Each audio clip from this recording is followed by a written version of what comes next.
Assalomu alaykum hammaga. Analiz masalasida ozgina ma'lumot bermoqchiman.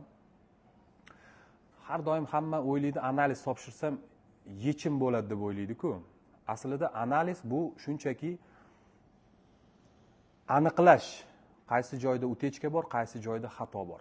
Lekin aniqlash uchun ham o'sha tochkani to'g'ri topish uchun ham organizm analizga tayyor bo'lib borish kerak. Misol uchun o't pufakda, jigarda muammo bo'ldi, ko'ngil aynidi, og'riq bo'ldi.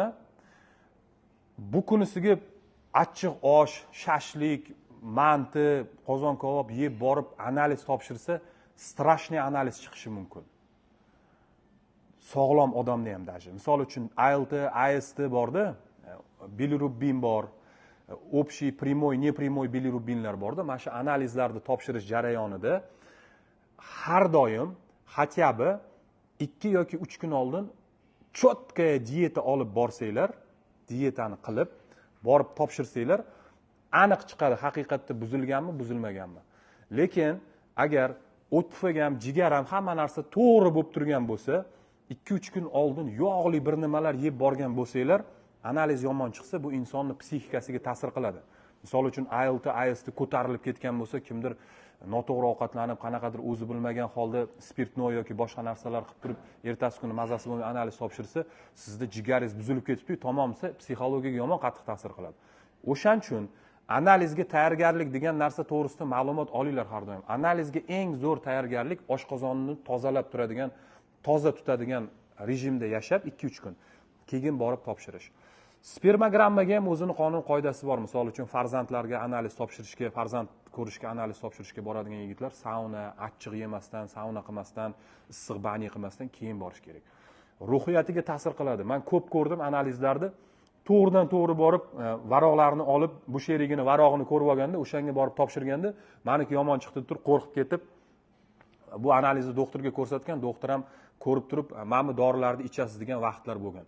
Lekin shunaqa momentlar bo'ldi, analiz yomon chiqqan bolani 3-4 kun diyeta qildirib turib, borib turib analiz topshirib ko'rsa, analizi buzilmadi.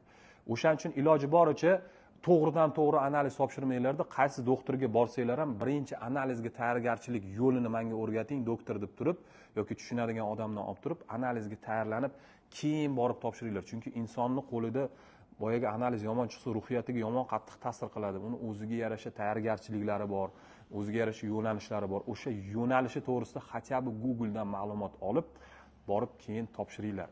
Masalan, men analizga topshirishdan oldin 3 kun polностью oshqozonimga xalaqit bermaydigan narsa yemasdan borib topshiraman. O'shanda fermentlarim, gormonlarim to'g'ri chiqadi. Qaysi joyda xato bor. Misol uchun, jenskiy gormonga topshirish uchun, prolaktin bilan estradiolga topshirish uchun 1 kun oldin jinsiy aloqa bo'lish kerak emas. Yurak analizlariga topshirish uchun og'ir nagruzka, fizический nagruzkadan keyin borib topshirmanglar ertasi kuni. Даже gormonlarga ham fizический nagruzkadan o'tib emas.